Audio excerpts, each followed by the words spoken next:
Bien, buenas tardes. Buenas tardes, ¿cómo están? ¿Me escuchan? Buenas tardes, profe. Buenas tardes. Bien. ¿Se escucha bien? Sí, sí, se escucha bien. Muy bien, gracias. Bueno, vamos a comenzar, porque el tiempo pasa rápido. Bien, vamos a comenzar con lo que escribieron en el foro. 3 personas escribieron, pero los temas de la lección 9 y la lección 10 son profundos. Ahora, esto no hay que confundirlo con que no se pueden resumir.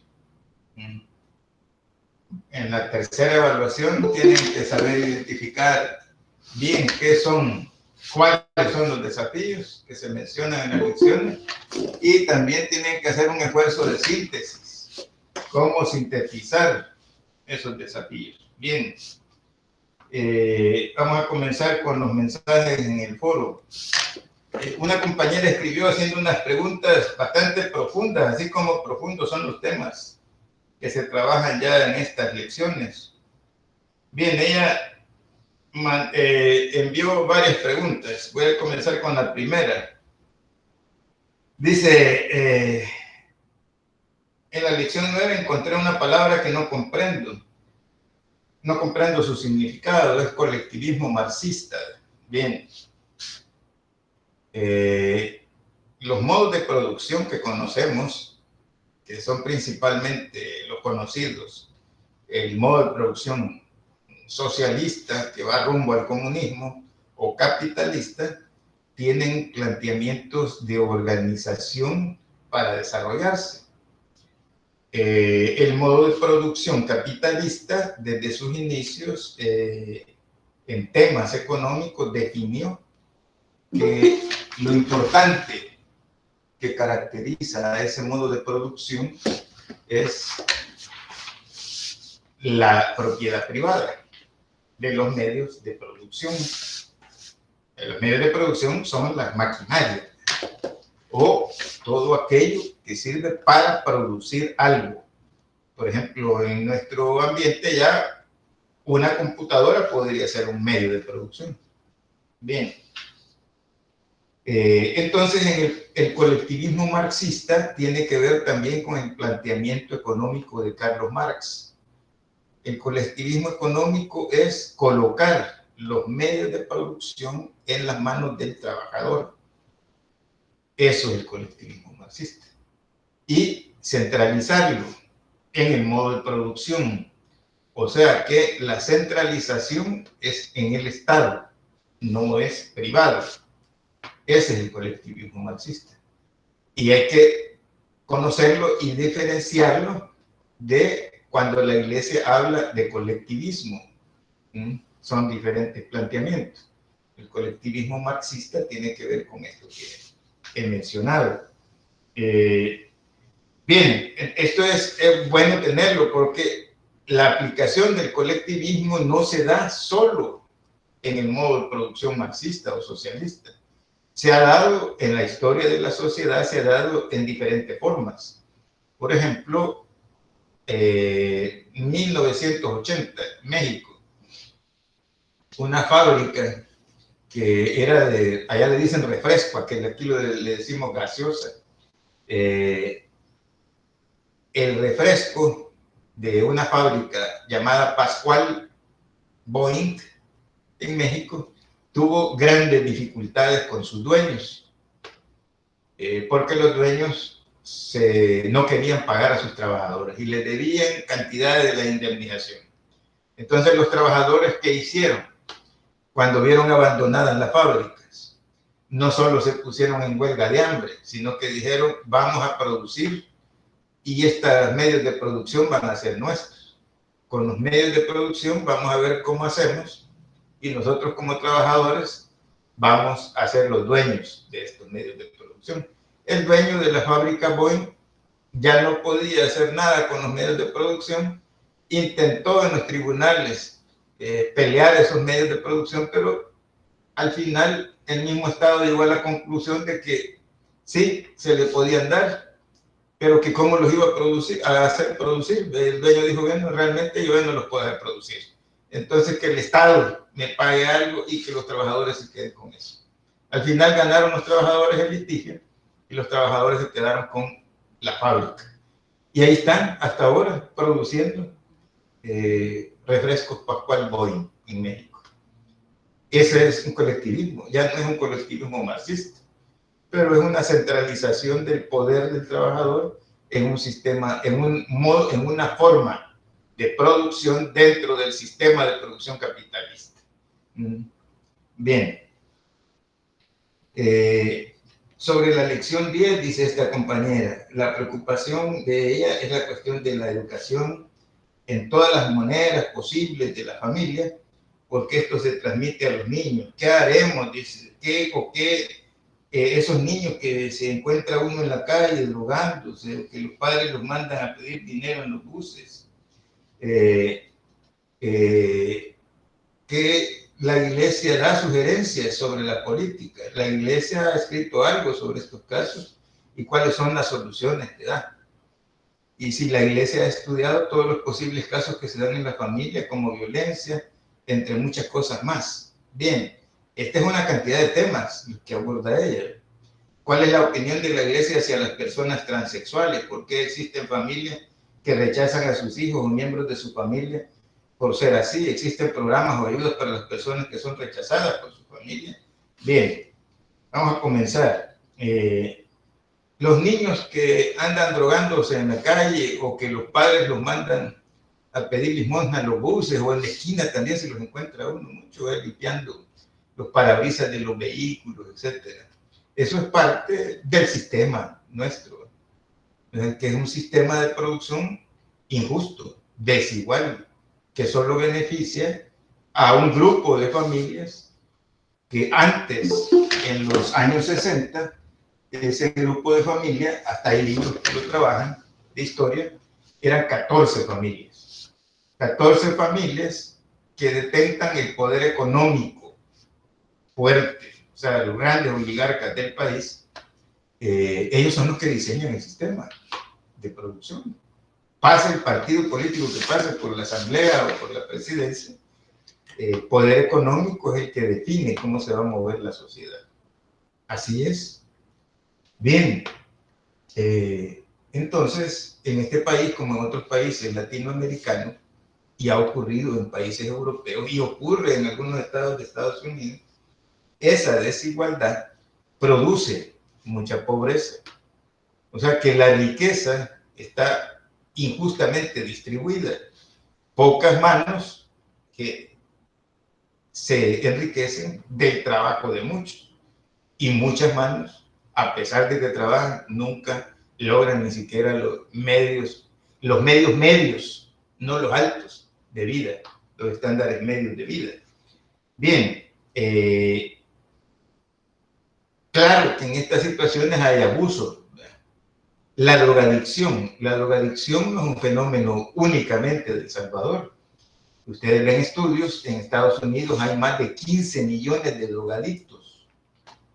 Eso es grave. En claro, van a no, pero ya son millones de... Sí, pero en esa sociedad de millones hay más de 15 millones de drogadictos.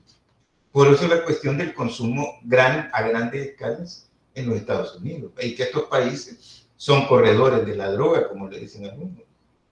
Y ese corredor de la droga siempre hay personas que venden y compran.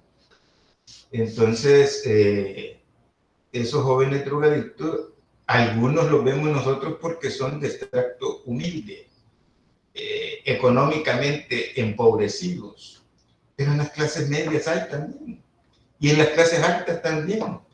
En las clases bajas consumen pega, marihuana de la peor calidad, la clase media y alta consume ya cocaína y otras drogas que son más caras en el mercado y que supuestamente son mejores y hacen menos daño al organismo. Toda droga es igual, toda daña, pero todos los sectores de la sociedad la consumen. Y el que no se endroga con droga, se endroga con alcohol o con otra cuestión. Siempre el ser humano, cuando está en una situación difícil, busca una manera de buscar escapes a la realidad en la que vive. Algunos se van a meter a algún templo católico o evangélico para escapar de la realidad que tiene en su casa, porque ahí hay violencia intrafamiliar, y si es posible se va del país huyendo de esa violencia. Igual es el adicto. El fenómeno general de la adicción depende de un país que genera pobreza mental, pobreza espiritual y pobreza económica. Y este país es de eso, un país que genera pobres económicamente hablando, y también espiritualmente hablando y racionalmente hablando. Bien, ¿qué hace la iglesia ante eso? La iglesia emite cantidades de discursos elaborados, sistematizados. Sus sacerdotes se les prepara, a sus teólogos, para que puedan trabajar la concientización del ser humano acerca del daño que hacen las adicciones. El problema aquí no es de que te enseñen algo de palabra, sino que el problema es de aceptar de que estás en esa dificultad y buscar el remedio. Pero al drogadicto le pasa igual que al alcohólico. El alcohol igual es una droga. El alcohólico siempre dice, está bien borracho y quiere manejar borracho en el vehículo. Y dice, yo no estoy borracho. Y yo no soy borracho. Estas últimas semanas han acontecido cosas hasta allá en las zonas de más alcurnia de El Salvador. Hombre borracho golpeando a su esposa y en escándalo que hasta videos les han tomado y han circulado por las redes sociales. Grave. Entonces, hacia esos casos, no solo de niños, sino que de adultos y jóvenes, la iglesia tiene un discurso escrito, oral, las predicaciones, las homilías, las charlas, etc. También hay oficinas. Los padres pasionistas, por ejemplo, en este país y en otros países, tienen oficinas para trabajar el fenómeno de la delincuencia, el fenómeno de la drogadicción con los niños de la calle, programas para atender a estos niños, para darles un albergue, etcétera, comida. Hay cantidad de ministerios en la Iglesia Católica que se dedican a eso, y la Iglesia Evangélica hace igual. Ahora, el gran problema en esto es la situación del ejemplo. También, por un lado, la situación económica. Aquí esto lo analizaban los jesuitas ya desde los años 70. Aquí el nivel de trabajo es tan extenuante que hay personas que salen de trabajar y se van directo a un bar, como sucede en muchos países, no solo aquí. Y muchos hombres y mujeres, o ya no solo hombres, el dinero de su salario se lo gastan con tarjeta electrónica o en efectivo en los bares, con el consumo de alcohol. Una gran cantidad de dinero que tendría que servir para otra cosa en el hogar. Algunos, sociológicamente, se dicen, desarrollan estas actitudes como un escape a la realidad. Viven vida fragmentada económicamente. Muchos padres de familia en nuestro contexto tienen que tener 2, 3, hasta 4 trabajos o acciones laborales para poder llevar sustento a su casa. Yo conozco una persona que trabaja en una alcaldía, en una zona urbana. Esa persona es un ingeniero que estudió en Rusia, estudió en Cuba, estudió en Japón, y no encuentra un salario justo para sus estudios. ¿Y qué hace? Bueno, además de estar trabajando en una empresa, vende miel, hace pan con su esposa para andarlo vendiendo en las oficinas públicas. Bueno, es un hombre que no descansa. Y su esposa igual, para poder más o menos sobrevivir en este contexto salvadoreño. Eso es a lo que se le llaman vidas fragmentadas. Porque los padres, por andar trabajando, se descuidan de sí mismos, pueden caer en vicios y descuidan a sus hijos. Después fácilmente uno lo puede, como irresponsable, pero no, difícil juzgar si uno no conoce la historia de vida de cada una de esas personas. Bien. En ese sentido, entonces, el mandar pedir dinero a los niños, eso también viene de inicios de nuestra sociedad como república. Siempre ha existido, continúa existiendo. ¿Quién sabe cuándo realmente va a terminar eso? ¿Qué necesitamos? Crear fuentes de empleo. Pero no solo crear fuentes de empleo, sino que también pagar salarios que logren mejorar los estándares de vida. Vos podés tener trabajando, y existen un montón de maquilas aquí en el país, que uno dice, pero la persona tiene trabajo. Sí, tiene trabajo, pero al final de mes, después de todos los descuentos que le hacen de la renta, del seguro, que ni siquiera puede ir a pasar consulta, le queda como $180, y con eso va a vivir. Y con eso va a pagar el estudio de los hijos. Difícil, son vidas bastante fragmentadas. Entonces la iglesia hace lo que puede. Estos problemas los tienen que enfrentar los gobiernos. Las iglesias lo que hacen es generar conciencia y desarrollar ministerios para atender X o Y problemas de este tipo. Y hay hasta lugares donde alojarlos, donde darles comida, donde darles instrucción, etcétera, etcétera, etcétera. Pero difícilmente un problema estructural va a tener una solución integral en tanto no haya una solución estructural. O sea, estos problemas se deben a una estructura económica injusta en este país y en la mayoría de países latinoamericanos. ¿Quiénes lo tienen que resolver? Lo tienen que resolver los gobiernos. Las iglesias lo que hacen es contribuir a la solución de esa problemática con documentos, con ministerios que las iglesias desarrollan. Si la iglesia ha estudiado toda la cuestión de estas situaciones, sí las ha estudiado, hay documentos, insisto, documentos, homilías, propuestas, programas, etc. Las soluciones que da son muchas, dependiendo de cada caso. Pero ahí están los aportes de la iglesia, tanto confesión evangélica como confesión católica romana.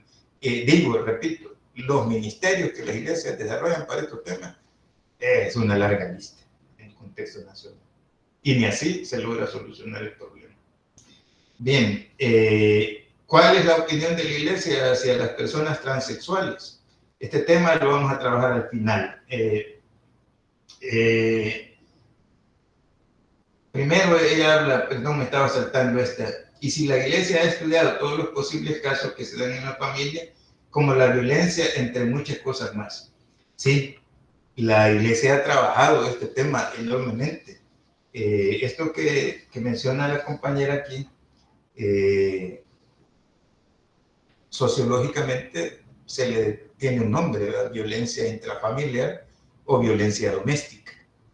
Y dentro de esa violencia intrafamiliar y violencia doméstica que afecta a hombres y mujeres y evidentemente a niños y a niñas, y que causa problemas psicológicos también, momentáneos y a largo plazo.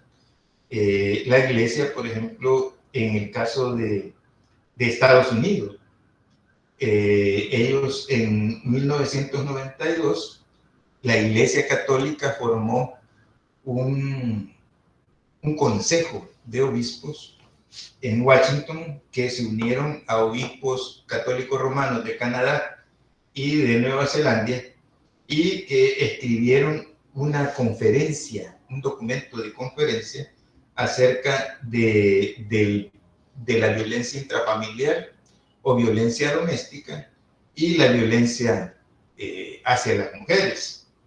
Y esa conferencia es un documento grande con un montón de acápites, numerales, etcétera, de cómo el católico romano debería evitar y contribuir a la no violencia doméstica y a la no violencia intrafamiliar o a la no violencia contra la mujer. En términos de la Iglesia Evangélica, también en el año 2002, las iglesias luteranas reunidas en Ginebra, Suiza, que es su principal sede, firmaron un documento que se llama No a la violencia doméstica y No a la violencia contra la mujer. Y ese documento es un plan de acción que giraron a todas sus iglesias en el mundo. Ahora bien, el problema es de que todos estos esfuerzos y los ministerios que cada una de estas iglesias pueden desarrollar y las predicaciones que pueden desarrollar, todo depende de la situación en los hogares. La violencia, desafortunadamente, es parte de lo habitual en nuestra sociedad. Hablamos a veces violentamente. En las redes sociales eso se nota, mucha gente se queja de eso. Se maltrata, se le dice burro a la gente, se le maltrata con epítetos diferentes cuando no coincide políticamente o religiosamente con el otro como piensa. Esa es una forma de violencia. Nuestra cultura es una cultura de la violencia. Por eso las iglesias han propuesto desde inicios de la década de los 90, propusieron la cultura de trabajar por la cultura de la paz. Pero el trabajo de la cultura de la paz es trabajar los conflictos. Y es trabajar los conflictos dentro de los hogares. En el curso anterior, cuando también hablábamos de este tema, porque alguien lo emitió en el foro semanal, y decíamos de que, bueno, el mejor ejemplo y la mejor solución para estas cosas es en el hogar.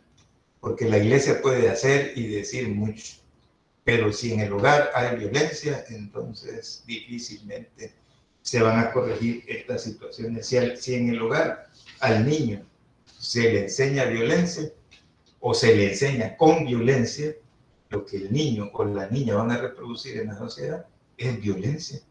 Es lo que están viendo en su núcleo familiar. Y decíamos que el mejor sermón o la mejor predicación no son las palabras, sino que es el ejemplo.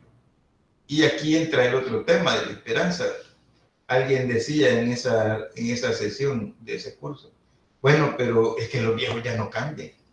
Y en cierta forma tiene razón, ¿verdad? Hay hasta un dicho que dice que el loro viejo ya no aprende otro idioma. Aunque algunos logran ya a los 70 o 90 años aprender otro idioma, pero es un dicho que habla en cierta manera de la realidad. Entonces, ¿dónde queda la esperanza en todo esto? Quedan ustedes, quedan los jóvenes, queda la nueva generación. ¿Cómo son ustedes? ¿Cómo van a educar a sus hijos? ¿Los van a educar con violencia o los van a educar hacia una cultura de paz? Y van a ser coherentes en ese discurso con la práctica dentro de sus hogares. Van a cuidar el medio ambiente en la práctica y van a ser coherentes con sus palabras del cuidado al medio ambiente o no. De las nuevas generaciones depende mucho también hacia eso. Porque las viejas generaciones o las generaciones de adultos mayores difícilmente, aunque muchos cambian, ya no son la mayoría. La mayoría son personas jóvenes. Entonces, esas personas jóvenes tienen ahora sobre sus hombros el peso, la carga de hacer el cambio. Y son los probables sujetos formadores y transportadores de la esperanza, de los cambios en este país. El cambio en un país no se da a través de discursos, no se da a través de gobiernos, se da a partir del cambio en las familias, del cambio en las personas. Si las familias no cambian de actitud más que de palabra, difícilmente van a cambiar o transformar su sociedad. Es lo que volvemos a decir, alguien que es incoherente en lo que habla, en la práctica, sus hijos lo van a ver, lo están viendo, y van a hacer lo mismo, van a ser incoherentes. Bien, en ese sentido también está el peso de qué es la iglesia. En términos religiosos o cristianos, la iglesia es todo ser humano bautizado que se considera cristiano. Hasta el apóstol Pablo, en un capítulo 12 de un libro que escribió de Corintios, de 1 Corintios, dice ahí que la iglesia es semejante a un cuerpo. Entonces él hace la analogía de la iglesia como un cuerpo, el cuerpo humano, y que cada uno de los cristianos es la mano, es la voz, es el pie, es el que actúa para hacer la transformación positiva del mundo, en este caso de nuestra sociedad. Entonces, ese es el fenómeno, que hacerse responsable del problema. Ahí es donde está la dificultad. Porque uno generalmente busca, bueno, que alguien me solucione el problema. ¿Y yo qué hago? Pues, si yo no hago mucho por solucionar el problema, el otro que va a venir, por mucho que haga, difícilmente lo va a solucionar en su totalidad. Bien, en cuanto a las cuestiones de la iglesia, y esta compañera dice, permítanme, vamos a ver.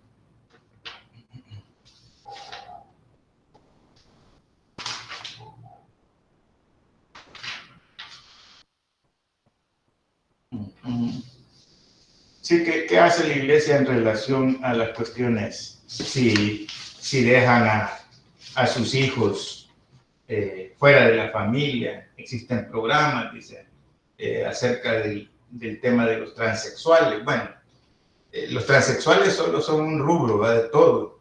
Por eso ahora se le llama LGTBI, porque hay una cantidad de diversidades sexuales.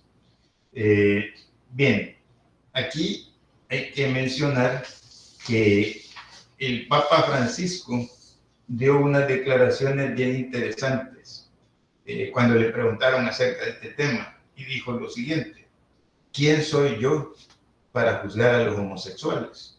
Dijo en una entrevista. Pero también dice, quien rechaza a los homosexuales no tiene un corazón humano. Todos somos seres humanos y tenemos dignidad. Eso es lo que dijo el Papa en unas entrevistas, el Papa Francisco en una entrevista que le hicieron acerca de este tema. Bien, ahora, en términos generales, la Iglesia trabaja a partir de un principio, y el principio es Dios.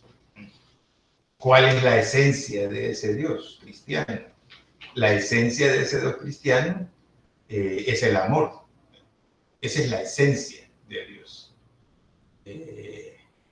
Si la esencia de Dios es el amor, entonces Dios ama a toda criatura, sin distinciones.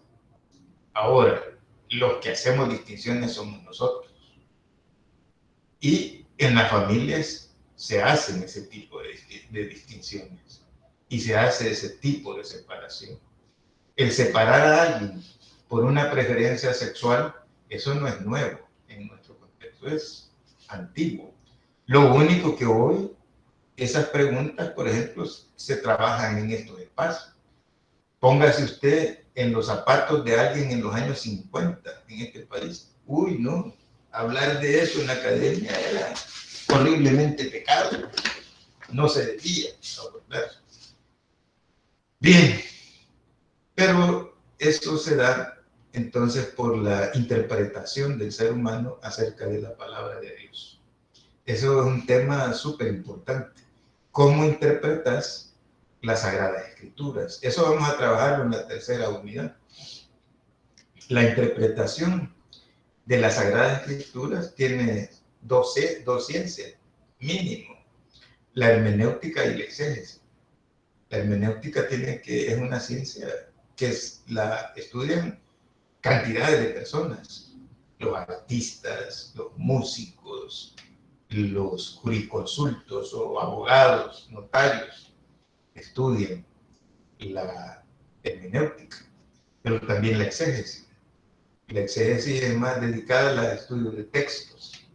La hermenéutica se dedica al estudio de todos los lenguajes, hasta los corpóreos, corporales, y los escritos incluidos. Se interpreta la música, etc. Y la interpretación de las Sagradas Escrituras es algo complicado, porque cada quien en ocasiones se interpreta como es su mundo. Cada quien hace su interpretación. En estos países latinoamericanos sobre todo, porque tiene que ver con un problema de educación. Cuando surgieron las universidades en Europa, las dos facultades que fueron las iniciales y que todavía siguen conviviendo en la formación en Europa, fueron la Facultad de Teología y la Facultad de Filosofía. Entonces, por ejemplo, ustedes hablen con un alemán que ha estudiado una licenciatura X en Berlín o en Nuremberg, en cualquier ciudad, en Múnich, en Alemania. Ahí en Múnich, por ejemplo, hay un instituto ecuménico, académico de alto nivel, donde estudian personas de diferentes países. Ahí las dos facultades son teología y filosofía. Y los que salen de ahí salen para enseñar a ser profesores o profesoras de lo que aquí llamamos el bachillerato o plan básico o para kinder en niños. Pues claro, son gente altamente preparada académicamente. En nuestro ambiente no. Aquí las academias de filosofía y teología son escasas, son muy pocas. Serán 3 o 4 universidades que hasta ahora tienen ese tipo de academia y de estudio, incluida la Universidad de Don Bosco. Entonces, esa debilidad se repercute en la formación del cristiano y la cristiana. El cristiano salvadoreño es más un cristiano irracional, un cristiano emocional. Es un cristiano que se mueve por medio de emociones, pero que poco trata de acercarse al significado original de las Sagradas Escrituras en las cuales cree. Y eso es sobremanera importante, porque quien no tiene esa formación puede caer en errores garrafales, dicen algunos, errores graves, pues, en las interpretaciones de las Sagradas Escrituras. ¿Por qué? Porque las Sagradas Escrituras no se escribieron en este contexto, se escribieron en un contexto alejado nuestro, y no solo alejado geográficamente, sino que alejado también en términos de cultura y de años. ¿Cuándo se escribe la Biblia? ¿En qué contexto se escribe la Biblia? ¿Se puede trasladar mecánicamente la Biblia en nuestro contexto? Ahí es donde están ese tipo de complicaciones que nos hacen más difícil la vida de nosotros en esta sociedad. Bien, bueno, vamos a avanzar con las preguntas del foro. Un compañero mandó algo diciendo: primeramente, las lecciones 9 y 10 me han parecido interesantes.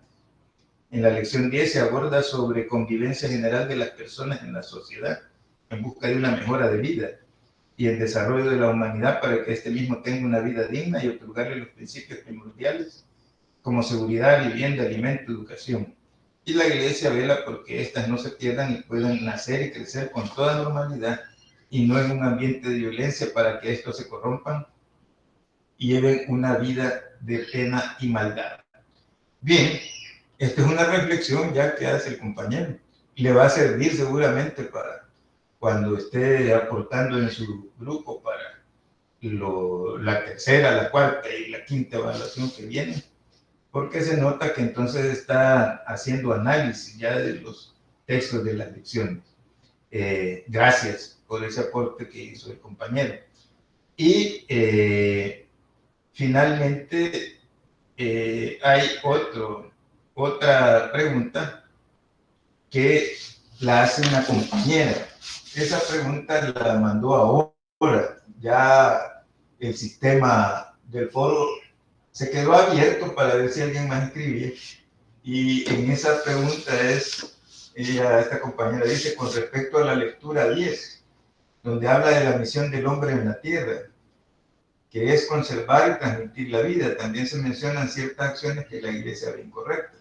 Entonces quería saber cuál es la postura de la iglesia en cuanto a los métodos que existen para formar una familia, entre ellas la adopción, la inseminación artificial, fecundación in vitro, etc. Y el caso que estas acciones no sean aprobadas por la iglesia, ¿qué opciones tendría una pareja cristiana con problemas de fertilidad? Bien, muchas gracias por esa pregunta.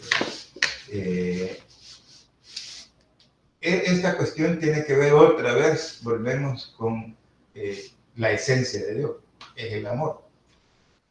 Fundamentados en ese amor, la Iglesia Católica Romana sostiene de que estos sistemas de dar o generar vida de una manera que no es la natural, son sistemas que deben de verse con mucha cautela.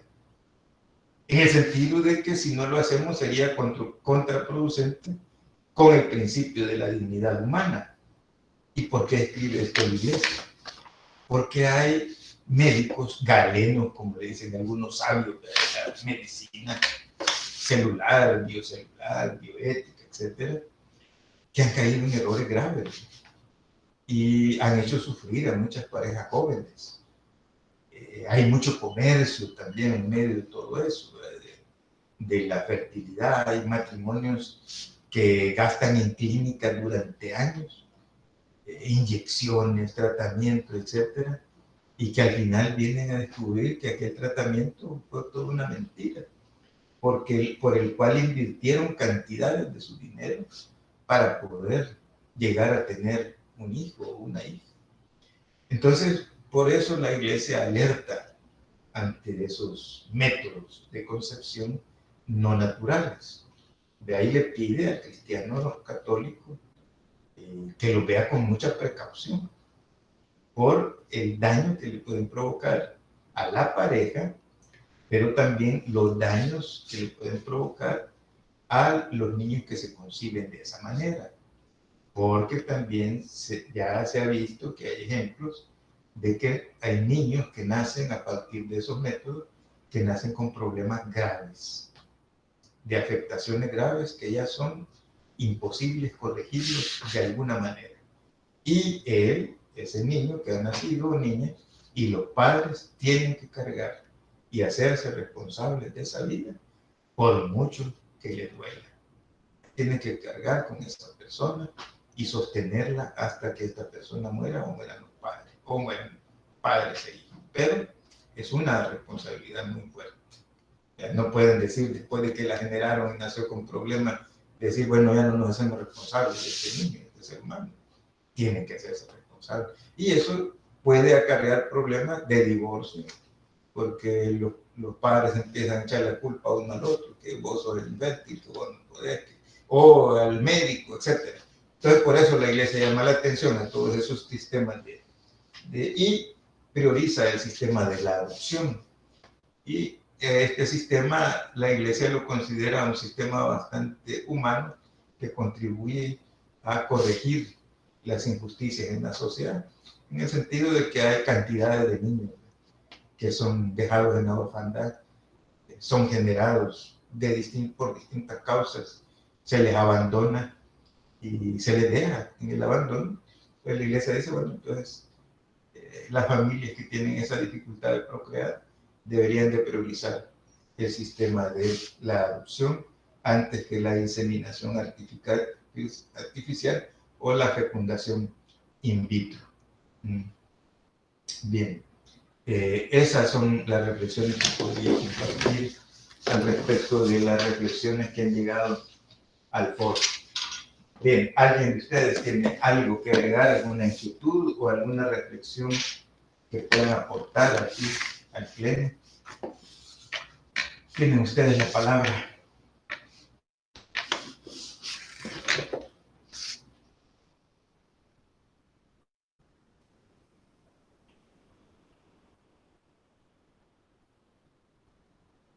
Nadie va a aportar. Profe, Sí, diga.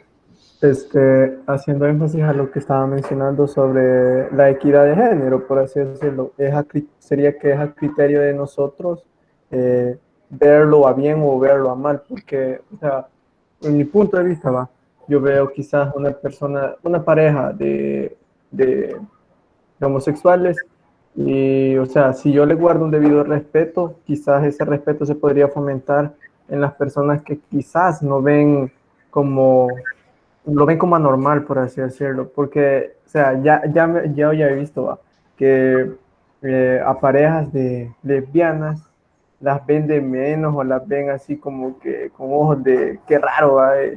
Entonces sería como un tanto psicológico aceptar a las personas o ¿cómo sería, profe? Ahí. Sí, para comenzar, eso no es equidad de género. Eso Ah, es aceptar a alguien de la diversidad sexual. Alguien ajá. que tiene unas preferencias sexuales distintas a lo que normalmente acepta la sociedad. Ujú. Sí, o sea, la aceptación en términos cristianos, por las palabras del Papa y lo que dice la Biblia, uno puede decir, bueno, Dios ama a todos. El mismo Papa dice, ¿quién soy yo para no amar? Si Dios ama a todo lo creado. En ese sentido, las familias tendrían que amar a esa persona, demostrarle amor, acogerlo igual que a cualquier otra persona de la familia. Ahora, la sociedad es diferente, porque ahí, bueno, el cristiano puede hacer la diferencia, el cristiano puede, por lo menos, no emitir juicios o palabras que dañen a esa persona. Pero aquí, como tenemos bien cimentado el machismo, Ujú. vemos una situación de esa y hasta nos sirve de chiste y para regordearnos con los amigos y las amigas, etcétera. Entonces, claro, esa tradición machista que llevamos aquí en el país, que no la tienen solo los hombres, hasta las mujeres la tienen, porque el machismo no solo es de hombres, también hay mujeres que lo practican. Eso hace sufrir a las personas y no permite amar a las personas. Son taras, le dicen algunos psicólogos, son taras, o sea, son situaciones psicológicas que están mal en la mente del ser humano.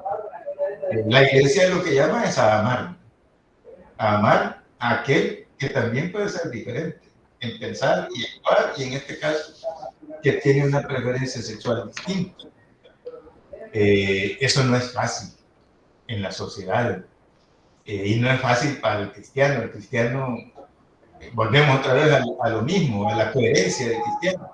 El cristiano dice ser hijo de Dios y ser seguidor de Jesucristo y estar todos los días en misa o ir todos los domingos a misa, pero a la hora que se le presenta una situación de esta, es el menos cristiano posible, porque no ama, aunque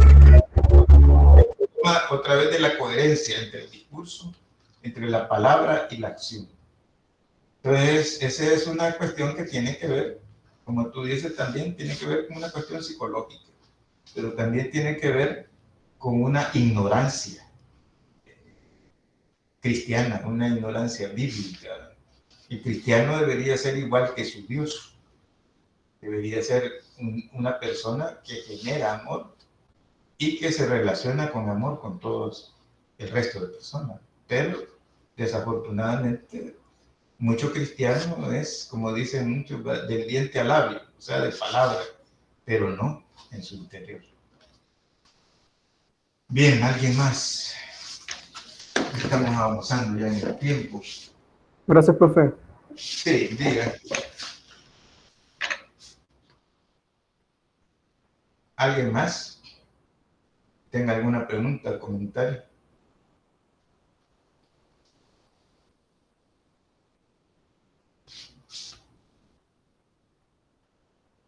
Se le fue la luz a Natalie, por eso se ausentó de la sesión.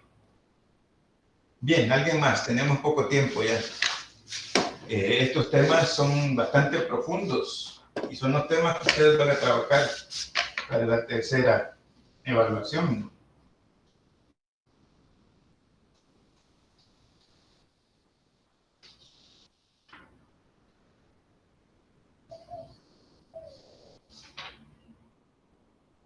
Yo, licenciado, usted estaba hablando de las drogas hace ratito y, o sea, quería saber qué opina usted que ya poco a poco todos los países lo están aceptando.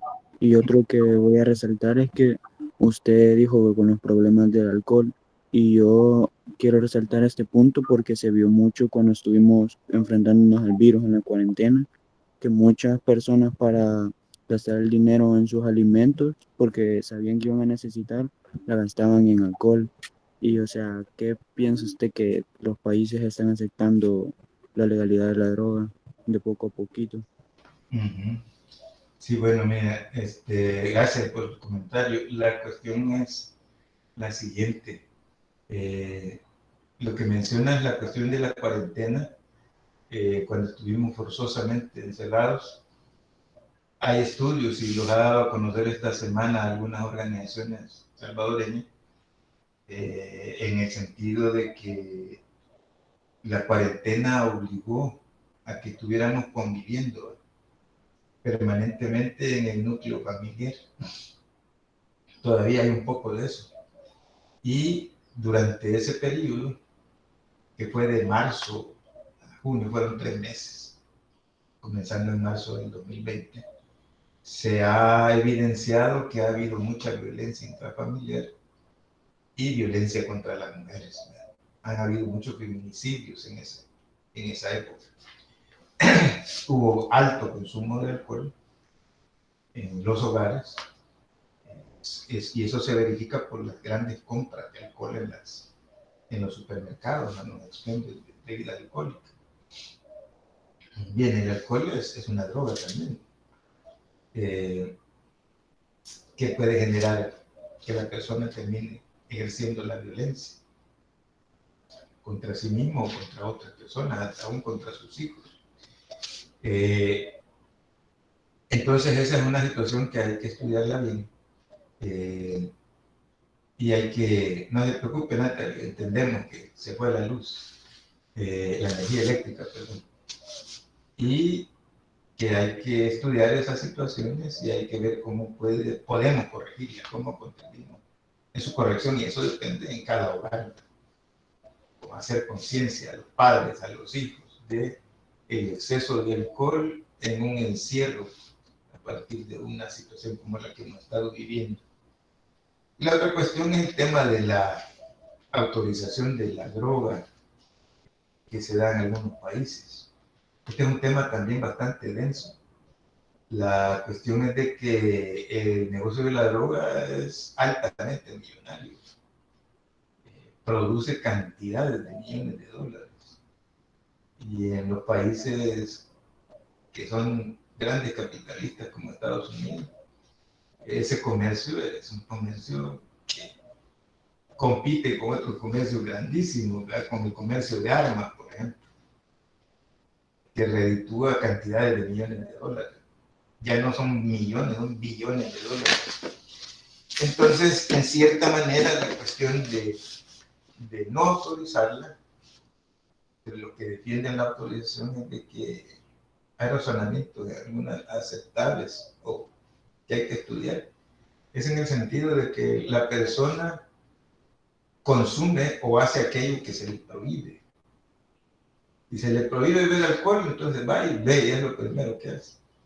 Si se le prohíbe que coma grasa porque le va a hacer daño a su organismo, porque se le va a subir el colesterol, lo primero que hace la persona es ir a comer grasas.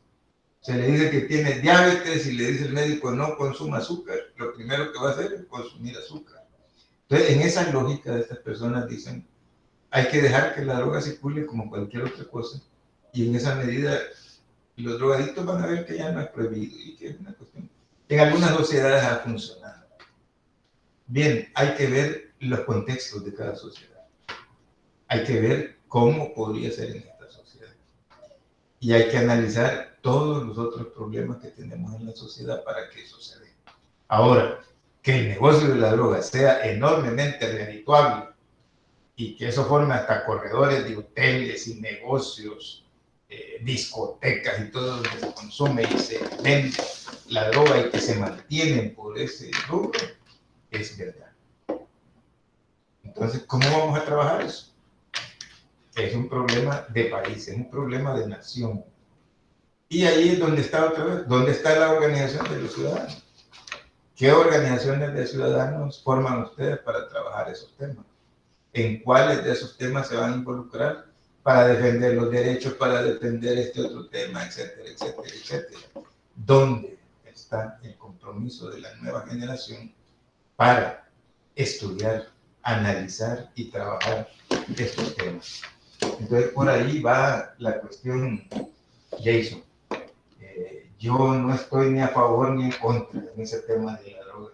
Es un tema que hay que estudiarlo, hay que analizarlo a partir de nuestro contexto, porque son cosas que no se pueden copiar mecánicamente y solo decir, no, pues aquí vamos a hacer lo mismo.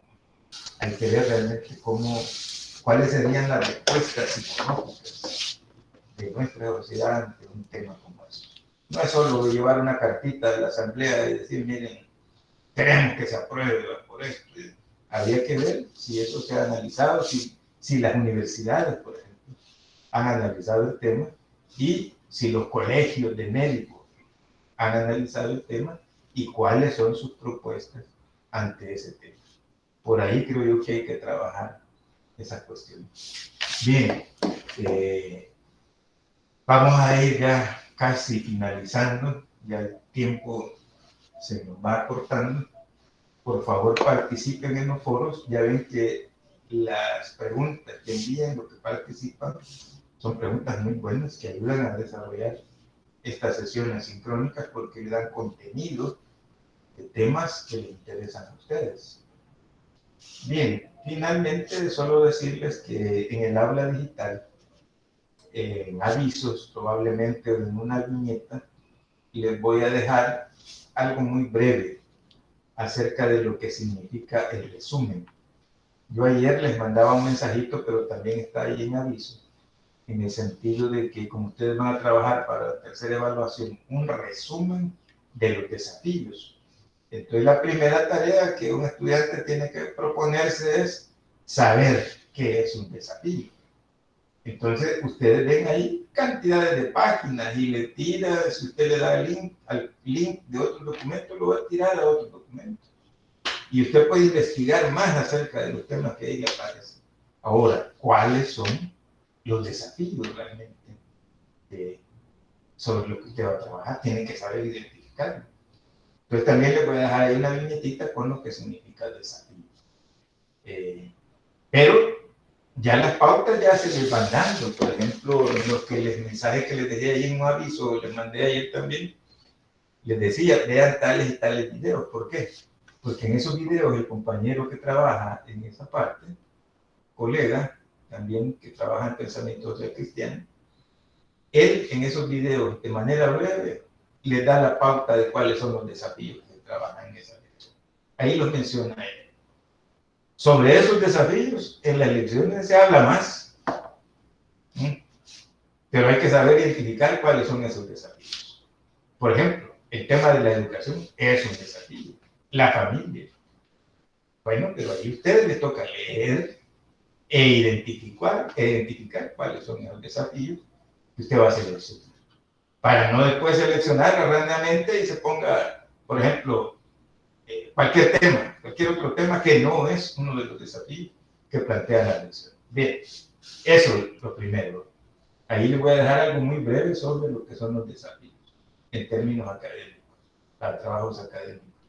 Y también lo que es un resumen, porque el primero va y va a seleccionar cuáles son los desafíos y después los va a resumir en un parrafito, o en 2 líneas, o en 2 palabras, o en 3 líneas.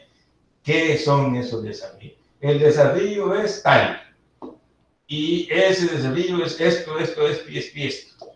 Punto. Habrá una segunda parte probablemente que le diga qué opina usted sobre esos desafíos. Ya sea otra cosa, es otra parte del documento. Entonces, por eso les voy a dejar esas 2 cuestioncitas ahí muy simples que pueden ayudar a, a encontrar cuáles son los desafíos, a determinar los desafíos, a resumir los desafíos y a ver ya después qué opinión tiene usted sobre los desafíos, si está a favor o en contra de esos desafíos que ha logrado identificar y cómo los analiza la iglesia. Ese es un trabajo teórico que ustedes van a desarrollar para la tercera evaluación. Entonces, por eso es importante la participación en foros. La otra semana seguimos hablando de los desafíos, pero ya también introduciéndonos a la tercera unidad. ¿Qué es el método de juzgar y actuar? Entonces, eso ya les va a aparecer el fin de semana ahí en las aulas digitales para que comiencen a trabajar. Eso ya son sistemas de interpretación. Bien, alguien más, ya estamos a punto de despedirnos.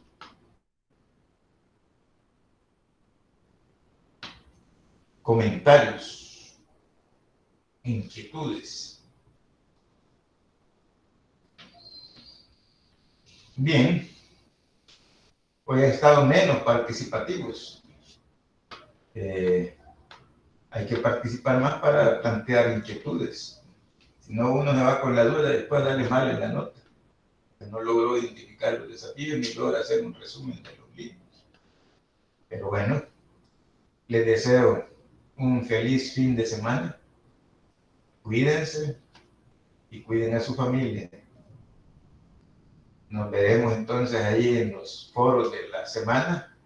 Pueden enviar también comentarios ahí, preguntas y también vía mensajes. Bien, muchas gracias a todos. Gracias, licenciado. Nos vemos el otro jueves. Nos vemos el otro jueves. Cuídense. Los vemos, licenciado. Hasta luego. Tengan buen fin de semana. Buen viernes. Licenciado, ¿Sí? fíjese que estaba preguntando por Omar Ruiz y yo realmente le escribí porque estoy con él en este grupo y no contesta y en la plataforma dice que desde hace como 42 días no se conecta. Ah, no, ¿cómo se llama el joven? Se llama Omar Ruiz y Nahum Mendoza Portillo. Mándenme un mensaje con esos datos para ver cómo, si lo encontramos en alguno de los sistemas del aula o en el portal.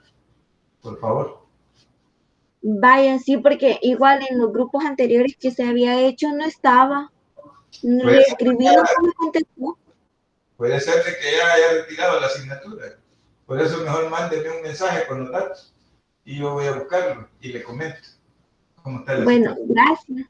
Por favor, gracias a usted también. Cuídense.